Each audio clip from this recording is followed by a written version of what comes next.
जैसा कि हम कर रहे थे, और जो लिस्टेड कंपनी होती है उसमें से कम 1/3 जो टोटल नंबर है डायरेक्टर्स के वो इंडिपेंडेंट डायरेक्टर होते हैं। 1/3 total number of the director. Independent director का मतलब, इंडिपेंडेंट डायरेक्टर हम आगे करेंगे कौन से डायरेक्टर होते हैं इंडिपेंडेंट।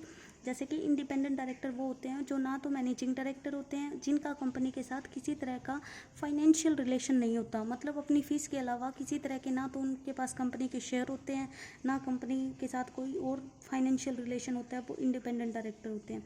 तो जो एवरी लिस्टेड कंपनी होगी उसमें से कम 1/3 टोटल नंबर डायरेक्टर के इंडिपेंडेंट डायरेक्टर होंगे, ठीक है। और अकॉर्डिंग टू सेक्शन प्रोविज़न है सेक्शन 152 का, जो इंडिपेंडेंट डायरेक्टर होंगे उनका जो कार्यकाल होगा, कार्यकाल का मतलब वो जितने टाइम तक रहेंगे वो 5 साल तक रह सकते हैं। जैसे कि प्रधानमंत्री का कार्यकाल होता है 5 साल का, इसी तरीके से उनका कार्यकाल 5 साल का होगा। और सेक्शन 150 मैनर और प्रोसीजर बताएगा उनके सिलेक्शन का, कि इंडिपेंडेंट डायरेक्टर को कैसे सेलेक्ट किया जाता है, वो बताएगा सेक्शन 150, ठीक है। नेक्स्ट हम टॉपिक करेंगे only individual can be directors, यानी कि अकॉर्डिंग टू सेक्शन 152 कहता है कि सिर्फ इंडिविजुअल जो एक व्यक्ति है वही डायरेक्टर बन सकता है, कोई बॉडी कॉरपोरेट कोई फर्म अपॉइंट नहीं की जा सकती डायरेक्टर के रूप में, क्योंकि जो इंडिविजुअल डायरेक्टर बनता है वो कंपनी के बिहाफ पे काम करता है और वो पर्सनली रिस्पॉन्सिबल होता है अपने सभी कामों के लिए। लेकिन अगर कोई बॉडी कॉरपोरेट या कोई फर्म डायरेक्टर बनती है तो फर्म में तो काफ़ी सारे पर्सन हैं, तो उन्होंने कंपनी के बिहाफ पे काम किया, तो ये पॉसिबल नहीं है कि किसी एक पर रिस्पॉन्सिबिलिटी लगाई जा सके कि ये काम जो गलत हुआ है या सही हुआ है ये किसकी जिम्मेदारी है, क्योंकि वो पूरी फर्म है। इसलिए ओनली एक सिंगल पर्सन ही डायरेक्टर के रूप में अपॉइंट किया जाता है, किसी तरह की कोई फर्म या एसोसिएशन ऑफ द पर्सन को अपॉइंट नहीं किया जा सकता। नेक्स्ट करेंगे topic restriction on the number of directorship. Restriction on the number of directorship का मतलब है एक पर्सन कितनी कंपनी में डायरेक्टर हो सकता है। तो सेक्शन 165 जो है कंपनीज एक्ट 2013 का, वो ये कहता है कि एक पर्सन एक टाइम में 20 से ज़्यादा कंपनी का डायरेक्टर नहीं हो सकता। मतलब आप एक टाइम में 20 कंपनी के डायरेक्टर हो सकते हैं, लेकिन आपको अगर 21वीं कंपनी ने डायरेक्टर के रूप में अपॉइंट कर लिया तो वो आपकी अपॉइंटमेंट वॉइड मानी जाएगी जब तक आप अपने 20 कंपनियों में से एक को नहीं छोड़ देते, ताकि टोटल नंबर 20 हो जाए। यानी कि कहने का मतलब है 20 से ज़्यादा नहीं होना चाहिए। 21वीं कंपनी अपॉइंट करती है तो या तो आप पहले कोई कंपनी छोड़ दो, वरना वो अपॉइंटमेंट आपकी क्या होगी, वॉइड होगी। और जो 20 कंपनी होगी आपकी, उस 20 कंपनी में कितनी पब्लिक होगी कितनी प्राइवेट होगी, तो ये सेक्शन कहता है कि 10 से ज़्यादा पब्लिक कंपनियां नहीं होनी चाहिए। यानी कि 10 अगर पब्लिक कंपनी है तो 10 प्राइवेट, 10 से ज़्यादा पब्लिक कंपनी नहीं होगी। और अगर कोई पब्लिक कंपनी है जिसकी सब्सिडरी प्राइवेट कंपनी है तो वो भी पब्लिक कंपनी में ही काउंट होगी। अब देखो सब्सिडरी कंपनी क्या होती है, एक कंपनी होती है होल्डिंग कंपनी, एक होती है सब्सिडरी। सब्सिडरी कंपनी वो कंपनी होती है जिस कंपनी के 50% से ज़्यादा शेयर किसी दूसरी कंपनी के पास होते हैं। जैसे कि मान लो ए और बी दो कंपनी हैं, बी के 50% से ज़्यादा यानी कि 59% शेयर ए के पास है, तो ए होल्डिंग कंपनी मानी जाएगी और बी सब्सिडरी कंपनी। तो अब ये ऐसे कह रहे हैं कि अगर पब्लिक कंपनी होल्डिंग कंपनी है और प्राइवेट कंपनी उसकी सब्सिडरी है, यानी कि प्राइवेट कंपनी के 50% से ज़्यादा शेयर पब्लिक कंपनी के पास है, तो वो सब्सिडरी मानी जाएगी और पब्लिक कंपनी होल्डिंग, तो ये काउंट होगी पब्लिक कंपनी में। जो 10 आप काउंट करोगे उन 10 में काउंट होगी। तो जो 20 कंपनियों की होगी उसमें से 10 से ज़्यादा आपकी पब्लिक कंपनी नहीं होनी चाहिए। फिर हम करेंगे classification of the directors. Director कितने तरीके के होते हैं। फर्स्ट करेंगे रेजिडेंट डायरेक्टर। रेजिडेंट डायरेक्टर वो डायरेक्टर होता है जो पिछले साल कम से कम 182 डेज भारत में रहो। कम से कम जो 182 डेज भारत में रहता है उसको बोलते हैं रेजिडेंट डायरेक्टर। अब वो 182 डेज हैं, वो ज़रूरी नहीं है आपके कि वो 182 डेज लगातार हो। यानी कि मान लो वो 80 दिन भारत में था, फिर वो चला गया यूएसए में, 4-5 दिन बाद फिर आ गया, तो टोटल मिला के पिछले साल प्रीवियस ईयर में वो कम से कम 182 डेज भारत में रहा हो, वो आपका होता है रेजिडेंट डायरेक्टर। सेकंड है इंडिपेंडेंट डायरेक्टर। इंडिपेंडेंट डायरेक्टर आपको बताया कि इंडिपेंडेंट डायरेक्टर वो डायरेक्टर होते हैं जिसका कंपनी के साथ किसी और तरह का कोई और रिलेशन नहीं होता। और रिलेशन का मतलब वो कंपनी के सिर्फ डायरेक्टर के रूप में काम करते हैं और उस डायरेक्टरशिप के बदले वो फीस लेते हैं। उसके अलावा ना तो कंपनी के शेयर्स होते हैं, ना वो कंपनी से किसी और तरीके से रिलेटेड होते हैं, वो आपके इंडिपेंडेंट डायरेक्टर है। यानी कि ना तो वो मैनेजिंग डायरेक्टर होते हैं, ना आपके होल टाइम डायरेक्टर होते हैं, वो आपके इंडिपेंडेंट डायरेक्टर होंगे। कुछ कंपनियां हैं जिनको कम से कम 2 दो इंडिपेंडेंट डायरेक्टर अपॉइंट करने पड़ते हैं। वो कंपनियां देखो कौन कौन सी है। नंबर फर्स्ट, अगर पब्लिक कंपनी है, उसकी paid up share capital 10 crore या उससे ज़्यादा है, तो उसकी 2 इंडिपेंडेंट डायरेक्टर कम से कम होने चाहिए। या एक पब्लिक कंपनी है जिसकी टर्नओवर यानी कि सेल उसकी 100 करोड़ या उससे ज़्यादा है, तो 2 कम से कम इंडिपेंडेंट डायरेक्टर होने चाहिए। या एक पब्लिक कंपनी जिसके लोन, आउटस्टैंडिंग लोन यानी कि बकाया जिसके लोन, डिबेंचर और डिपॉजिट 50 करोड़ या उससे ज़्यादा हैं, तो वो ऐसी कंपनियों में कम से कम 2 इंडिपेंडेंट डायरेक्टर होने चाहिए। क्लियर? इंडिपेंडेंट डायरेक्टर मतलब वो डायरेक्टर जो ना तो कंपनी से किसी और तरीके से रिलेटेड नहीं होने चाहिए, कंपनी के शेयर होल्डर नहीं है वो इंडिपेंडेंट डायरेक्टर होंगे। ना तो उनका कोई फाइनेंशियल मोटिव होगा कंपनी के साथ, सिर्फ फीस के अलावा अपनी, वो इंडिपेंडेंट डायरेक्टर होते हैं। कुछ कंपनियां जिनको कम से कम 2 इंडिपेंडेंट डायरेक्टर अपॉइंट करने पड़ते हैं, जैसे वो पब्लिक कंपनी जिसकी paid up share capital 10 crore या उससे ज़्यादा है, वो पब्लिक कंपनी जिसकी टर्नओवर 100 करोड़ या उससे ज़्यादा है, और वो पब्लिक कंपनी जिसके आउटस्टैंडिंग लोन 50 करोड़ या उससे ज़्यादा हो। फिर करेंगे qualification of the independent director. Qualification independent director की बता रखी है सबसेक्शन 6 में। कहते हैं कि इंडिपेंडेंट डायरेक्टर सिर्फ वही हो सकता है जो एक्सपर्ट हो और जिसको एक्सपीरियंस हो। तो क्वालिफिकेशन के लिए ज़रूरी है उसका एक्सपर्ट और एक्सपीरियंस्ड होना। सेकंड है, वो कंपनी का प्रमोटर नहीं होना चाहिए, ना ही कंपनी के प्रमोटर से किसी तरह से कोई रिलेशन होना चाहिए उसका, ना मतलब ना तो प्रमोटर होना चाहिए वो कंपनी का, ना ही प्रमोटर से उसका किसी तरह का कोई भी रिलेशन होना चाहिए। थर्ड, उसकी कंपनी के साथ किसी तरीके से पिक्यूनरी रिलेशनशिप, पिक्यूनरी का मतलब मॉनेटरी रिलेशनशिप नहीं होनी चाहिए, पैसे से रिलेटेड किसी तरह की फाइनेंशियल उसकी रिलेशनशिप कंपनी के साथ नहीं होनी चाहिए। फीस के अलावा, वो फीस तो लेगा ही, वो तो है ही फाइनेंशियल, उसके अलावा किसी तरीके के फाइनेंशियल रिलेशनशिप नहीं होना चाहिए। ना तो उसका कोई फाइनेंशियल रिलेशनशिप होना चाहिए कंपनी के साथ, ना उसके किसी रिलेटिव का उस कंपनी के साथ किसी तरीके का फाइनेंशियल रिलेशनशिप होना चाहिए।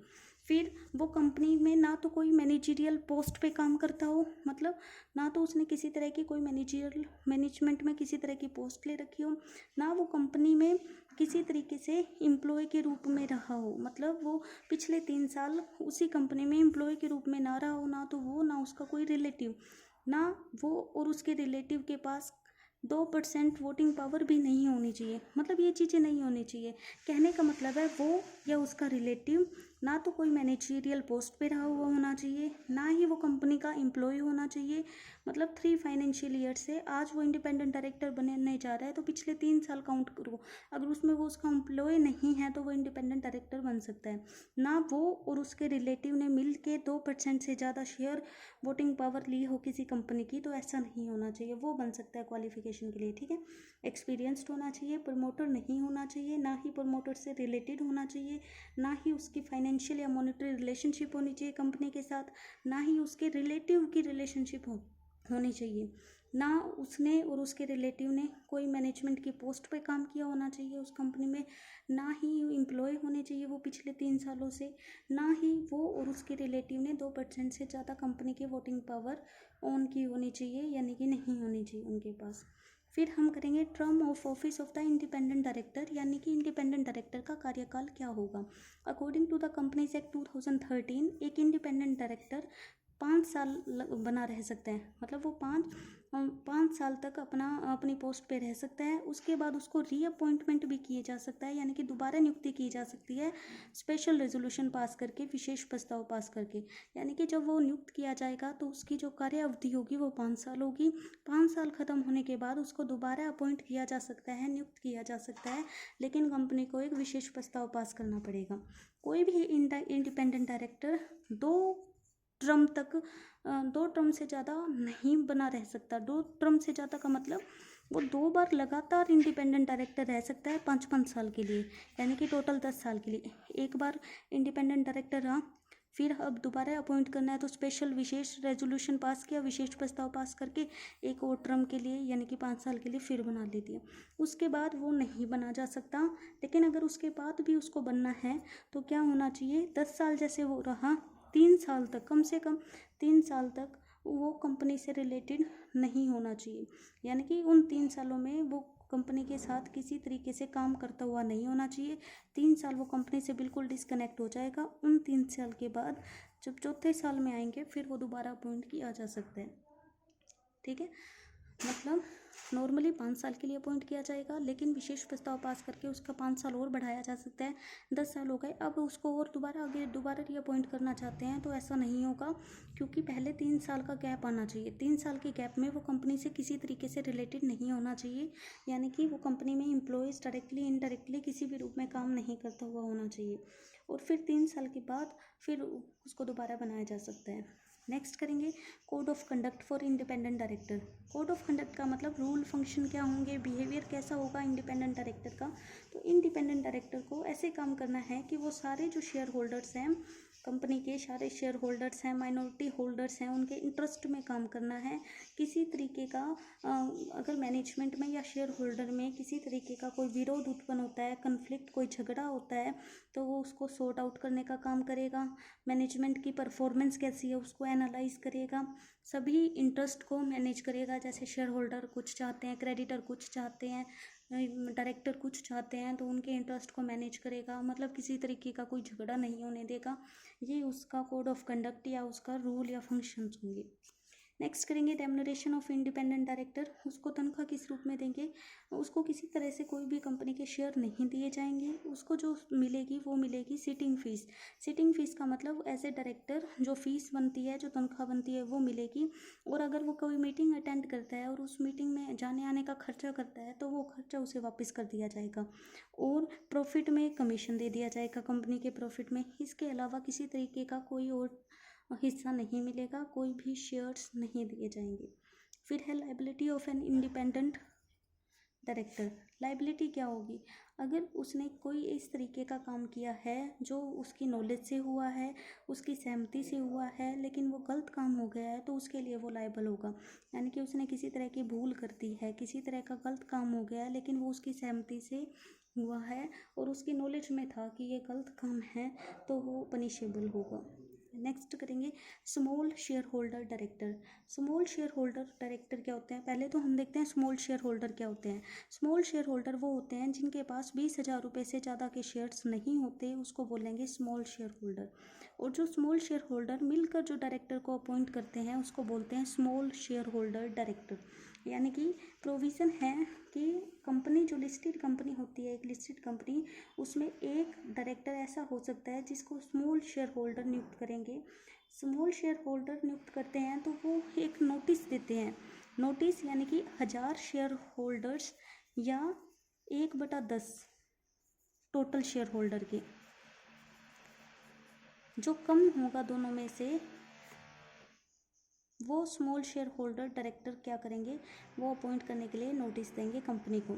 ठीक है, मतलब स्मॉल शेयर होल्डर एक नोटिस पे अपॉइंट किया जाएगा, कंपनी को एक नोटिस जाएगा, वो नोटिस जाएगा या तो 1000 शेयर होल्डर की तरफ से या 1/10 ऑफ टोटल शेयर होल्डर, जो भी इसमें से कम है उनके नोटिस पे कंपनी क्या करेगी, अपॉइंट करेगी स्मॉल शेयर होल्डर डायरेक्टर। जो स्मॉल शेयर होल्डर है, सबसे पहले वो उस पर्सन का नेम जिसको वो अपॉइंट करना चाहते हैं स्मॉल शेयर होल्डर डायरेक्टर का, वो उस नोटिस में देंगे कि हम इस पर्सन को स्मॉल शेयर होल्डर डायरेक्टर के रूप में अपॉइंट करना चाहते हैं। लेकिन वो 14 डेज भी पहले देंगे, मीटिंग के 14 डेज पहले। उसमें उस पर्सन का नेम, उसका एड्रेस, उसने कितने शेयर होल्ड किए हुए हैं, और उन स्मॉल शेयर होल्डर का खुद का नाम, खुद का एड्रेस, उनके पास कितने शेयर है, वो सारा कुछ उस नोटिस में मेंशन करेंगे। ठीक है, फिर उन जो दिए गए नेम में से, या जो एक नाम दिया है या जो दिए गए नाम है, उनमें से अपॉइंट किया जाएगा small shareholder director. Clear, मतलब स्मॉल शेयर होल्डर डायरेक्टर जो स्मॉल शेयर होल्डर के द्वारा नियुक्त किए जाते हैं। स्मॉल शेयर होल्डर वो होते हैं जिनके पास 20,000 से कम की वैल्यू के शेयर्स हैं। एक लिस्टेड कंपनी है, उसमें एक स्मॉल शेयर होल्डर डायरेक्टर होता है, वो अपॉइंट किया जाता है स्मॉल शेयर होल्डर के नोटिस पे। या तो 1000 शेयर होल्डर्स, ज़्यादा से ज़्यादा 1000 से ज़्यादा शेयर होल्डर होने चाहिए, या 1/10 ऑफ टोटल शेयर होल्डर, जो सबसे कम होगा वो अपॉइंट करेंगे small shareholder director. Small share holders सबसे पहले एक नोटिस भेजेंगे कंपनी को 14 दिन पहले, मीटिंग होने से पहले, जिसमें वो अपना इरादा बताएंगे कि हमें small shareholder director appoint करना है। और उसके साथ साथ वो उस पर्सन का नाम, एड्रेस, उसके द्वारा कितने शेयर लिए गए हैं, और अपना नाम, एड्रेस और खुद के शेयर्स साथ बेचेंगे उस नोटिस में लिख के। अगर उस पर्सन के पास किसी तरीके से कोई शेयर नहीं है पहले कंपनी के, तो वो कॉलम खाली छोड़ दिया जाएगा। नोटिस के साथ एक स्टेटमेंट जाएगी जो उस पर्सन जिसका नाम दिया गया है पोस्ट के लिए, स्मॉल शेयर होल्डर के पोस्ट के लिए, तो वो उसमें एक स्टेटमेंट खुद की साइन करके भेजेगा जिसमें उसका डायरेक्टर आइडेंटिफिकेशन नंबर लिखा होगा, और वो ये स्टेटमेंट देगा कि वो डिसक्वालीफाइड नहीं है किसी भी तरीके से डायरेक्टर बनने के लिए, मतलब डिसक्वालीफाइड नहीं है, और वो अपनी सहमति कि हाँ जो स्मॉल शेयर होल्डर मेरा नाम दे रहे हैं मैं सहमत हूँ स्मॉल शेयर होल्डर का डायरेक्टर बनने के लिए, तो स्मॉल शेयर होल्डर डायरेक्टर बनने के लिए मैं सहमत हूँ, तो इस चीज़ को वो स्मॉल शेयर होल्डर डायरेक्टर लिख के देगा। ठीक है, पहले नोटिस देंगे स्मॉल शेयर होल्डर के नोटिस के साथ जाएगी एक स्टेटमेंट उस पर्सन के द्वारा साइन की हुई जिसका नाम वो भेज रहे हैं स्मॉल शेयर होल्डर डायरेक्टर के लिए, उसमें लिखा होगा उसका डायरेक्टर आइडेंटिफिकेशन नंबर, ये लिखा होगा कि वो डिसक्वालीफाइड नहीं है किसी भी तरीके से, और उसकी सहमति लिखी होगी। क्लियर। फिर नेक्स्ट करेंगे विमेन डायरेक्टर। कंपनीज जो सेकंड प्रोविज़न है सेक्शन 149 सब सेक्शन 1 का, वो करता है हर एक लिस्टेड कंपनी, जो एवरी लिस्टेड कंपनी है उसके लिए ज़रूरी है कि उसके डायरेक्टर्स में कम से कम एक विमेन डायरेक्टर होने चाहिए। वो विमेन डायरेक्टर उनको अपॉइंट करनी है इस प्रोविज़न आने के 1 ईयर के अंदर अंदर उनको अपॉइंट करनी है एवरी लिस्टेड कंपनी को। और उसके अलावा जो कंपनियां हैं, अगर पब्लिक कंपनी है, अगर उसकी paid up share capital 100 crore या उससे ज़्यादा है, टर्नओवर 300 करोड़ या उससे ज़्यादा है, तो उनको भी 1 साल के अंदर अंदर सेकंड प्रोविज़न का सेक्शन 149 सब सेक्शन 1 आने के अंदर अंदर उनको विमेन डायरेक्टर अपॉइंट करना है। क्लियर। यानी कि second provision to section 149 sub section 1 ये जरूरी करता है कि एवरी लिस्टेड कंपनी को अपॉइंट करनी है एटलीस्ट 1 विमेन डायरेक्टर। उसके अलावा जो पब्लिक कंपनी है, अगर उसकी paid up share capital 100 crore या उससे ज़्यादा है और टर्नओवर 300 करोड़ या उससे ज़्यादा है, तो उनको भी एक विमेन डायरेक्टर अपॉइंट करनी है, एटलीस्ट कम से कम एक विमेन डायरेक्टर होनी चाहिए। नेक्स्ट करेंगे एडिशनल डायरेक्टर। एडिशनल डायरेक्टर अगर आर्टिकल ऑफ एसोसिएशन आपके अलाउ करते हैं, आपको पावर देते हैं, तो एक एडिशनल डायरेक्टर अपॉइंट किया जा सकता है। एडिशनल डायरेक्टर तब तक उसका कार्यकाल रहेगा जब तक नेक्स्ट एनुअल जनरल मीटिंग नहीं हो जाती, यानी कि नेक्स्ट एनुअल जनरल मीटिंग की जो डेट है वो, या फिर नेक्स्ट एनुअल जनरल मीटिंग जिस डेट को होनी चाहिए थी वो, उनमें से जो भी पहले आएगी वहाँ तक कार्यकाल होगा। कहने का मतलब आपको बताया था नेक्स्ट एनुअल जनरल मीटिंग वो होती है जो एनुअली होती है, यानी कि 12 महीने में एक बार, लेकिन वो मैक्सिमम 3 महीने आगे हो सकती है, यानी कि 15 महीने में एक बार हो सकती है। मान लो हमने पहली मीटिंग की थी 1 जनवरी 2010 को, और अब होनी चाहिए थी वो 1 जनवरी 2011 को। क्लियर। लेकिन वो हुई 1 फरवरी 2011 को, तो होनी चाहिए थी, या जब हुई उसमें से जो सबसे पहले आएगा तब तक उसका कार्यकाल रहेगा एडिशनल डायरेक्टर का। क्लियर। एडिशनल डायरेक्टर पहली बात तो तभी अपॉइंट किया जा सकता है जब आर्टिकल ऑफ एसोसिएशन हमें पावर देते हैं, अलाउ करते हैं, और उसका कार्यकाल तब तक रहता है, या तो नेक्स्ट एनुअल जनरल मीटिंग जब होती है तब, या जब वो होनी चाहिए थी तब, उनमें से दोनों में से जो भी पहले होगा उस डेट तक उसका कार्यकाल रहेगा। नेक्स्ट करेंगे alternate director. Section 161 sub section 2 क्या कहता है, एक कंपनी अपॉइंट कर सकती है अल्टरनेट डायरेक्टर भी तभी अपॉइंट करेगी अगर उसके आर्टिकल ऑफ एसोसिएशन उसे अलाउ करेंगे, और आर्टिकल ऑफ एसोसिएशन अलाउ करते हैं तो अल्टरनेट डायरेक्टर तब अपॉइंट किया जा सकता है अगर आपका डायरेक्टर जो ओरिजिनल है वो कम से कम 3 महीने के लिए अब्सेंट है इंडिया से बाहर है कम से कम 3 महीने के लिए, तो उसकी जगह अल्टरनेट डायरेक्टर अपॉइंट किया जा सकता है।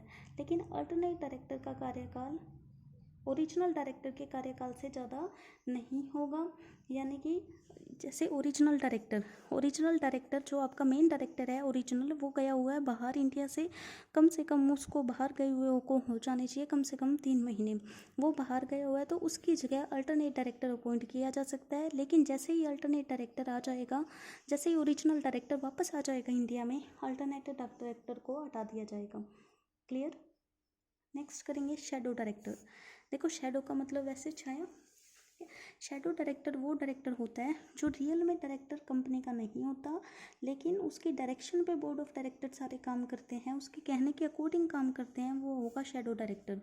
यानी कि जैसे अभी आपको बताया होल्डिंग कंपनी और सब्सिडरी कंपनी के 50% से ज़्यादा शेयर ले रखे हैं होल्डिंग कंपनी ने। अब जो सब्सिडरी कंपनी है जो उसके नीचे है वो काम करती है होल्डिंग कंपनी के कहने पे, तो होल्डिंग कंपनी जो है वो शेडो डायरेक्टर की तरह काम कर सकती है। वो शेडो डायरेक्टर यानी कि जो ओपनली पार्टिसिपेट नहीं करते हैं मैनेजमेंट में, लेकिन जिनके कहने पर काम होता है, वो आपके शेडो डायरेक्टर होते हैं। क्लियर? शेडो डायरेक्टर यानी कि शेडो एक तरीके का छाया है जो ओपनली तो पार्टिसिपेट नहीं कर रहे हैं, लेकिन जिनके कहने पे काम किया जा रहा है, वो आपके कौन से हो जाएंगे? शेडो डायरेक्टर हो जाएंगे। नेक्स्ट है nominee director.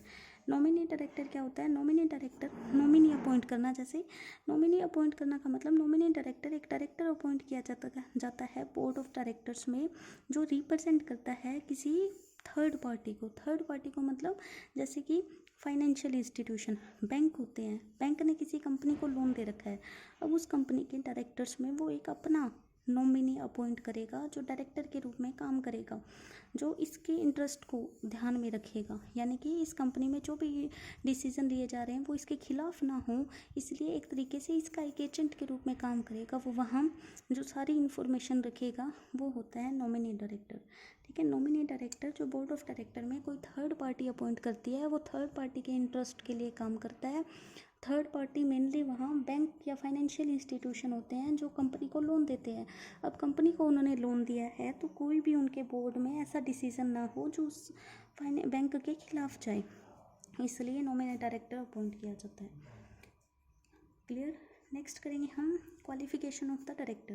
Qualification of the director, companies act ने किसी तरीके से कोई क्वालिफिकेशन डिफाइन नहीं की है डायरेक्टर की, और कंपनीज एक्ट ये भी नहीं कहता कि एक डायरेक्टर को शेयर होल्डर होना ज़रूरी है।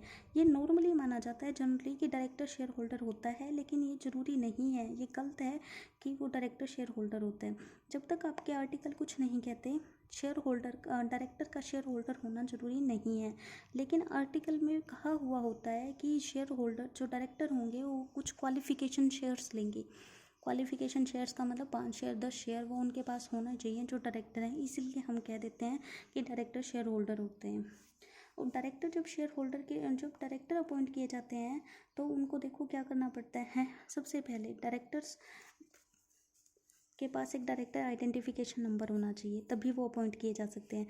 सेकंड, वो क्या करेंगे, अपनी सहमति एक कंसेंट अपनी सहमति जमा करवाएंगे रजिस्ट्रार ऑफ द कंपनीज के पास 30 दिन के अंदर अंदर अपने अपॉइंटमेंट की।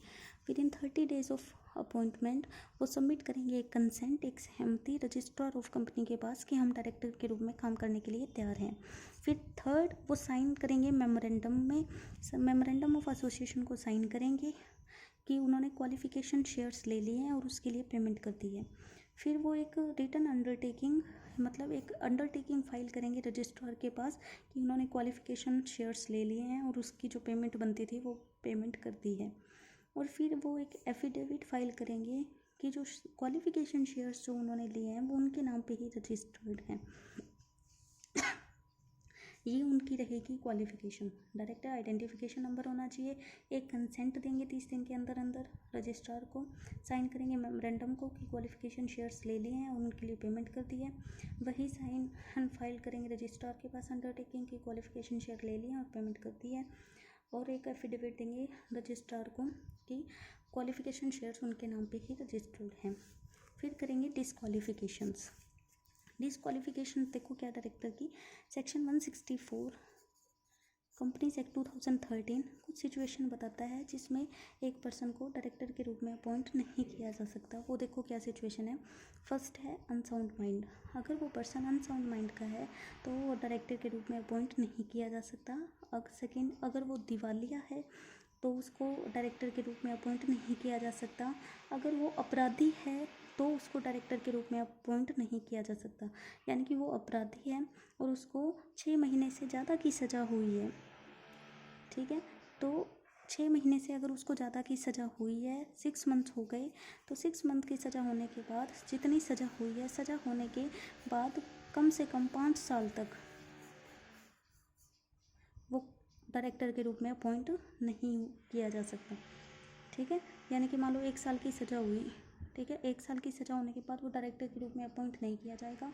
1 साल की सज़ा ख़त्म होने के 5 साल तक वो कहीं भी डायरेक्टर के रूप में अपॉइंट नहीं किया जा सकता। 5 साल के बाद एक्सपायरी के बाद वो अपॉइंट किया जा सकता है। इसी तरीके से अगर किसी भी पर्सन को 7 साल या उससे ज़्यादा की सज़ा हो जाती है तो वो एलिजिबल नहीं है डायरेक्टर के रूप में अपॉइंट करने के लिए, ठीक है। अगर किसी पर्सन ने कोई कॉल, मतलब शेयर्स की जो फाइनल कॉल है, फर्स्ट कॉल है, वो नहीं दी और उस कॉल को मांगे हुए 6 महीने से ज़्यादा हो गए और वो कॉल नहीं दे रहा है, तो उसे डायरेक्टर के रूप में अपॉइंट नहीं किया जा सकता।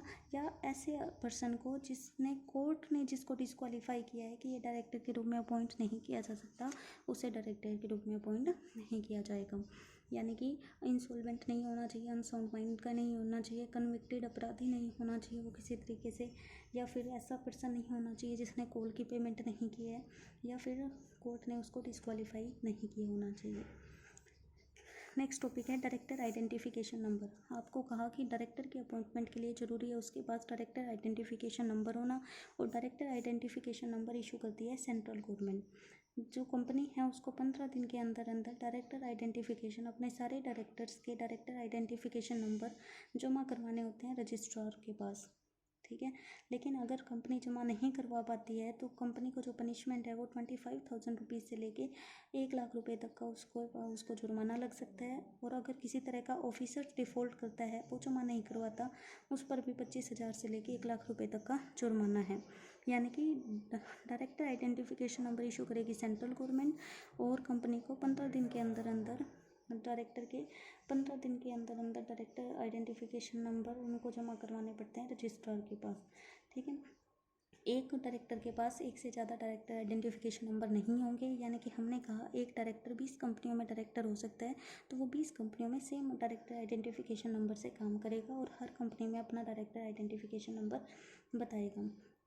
जैसे सबसे पहले डायरेक्टर बताएगा कंपनी को डायरेक्टर आइडेंटिफिकेशन नंबर मिलने के 1 महीने के अंदर अंदर कि ये मेरा डायरेक्टर आइडेंटिफिकेशन नंबर है। जैसे सेंट्रल गवर्नमेंट डायरेक्टर को इशू कर देगी डायरेक्टर आइडेंटिफिकेशन नंबर, डायरेक्टर बता देगा कंपनी को 1 महीने के अंदर अंदर, और कंपनी को बताना होगा रजिस्ट्रार ऑफ कंपनीज़ को 15 दिन के अंदर अंदर। अगर डायरेक्टर कंपनी को नहीं बताता है 1 महीने के अंदर अंदर डायरेक्टर आइडेंटिफिकेशन नंबर, तो उस पर पनिशमेंट है और जुर्माना है, ठीक है।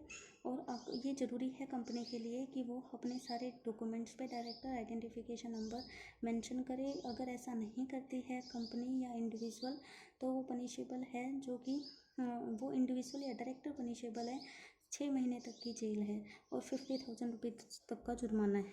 तो ये डायरेक्टर आइडेंटिफिकेशन नंबर इशू करेगी सेंट्रल गवर्नमेंट, डायरेक्टर को देगी, डायरेक्टर को बताना होगा कंपनी को with in 1 month of its receipt, मिलने के 1 महीने के अंदर अंदर, और कंपनी को बताना होगा फिर रजिस्ट्रार ऑफ कंपनीज को विद इन 15 डेज, ठीक है, डायरेक्टर आइडेंटिफिकेशन नंबर।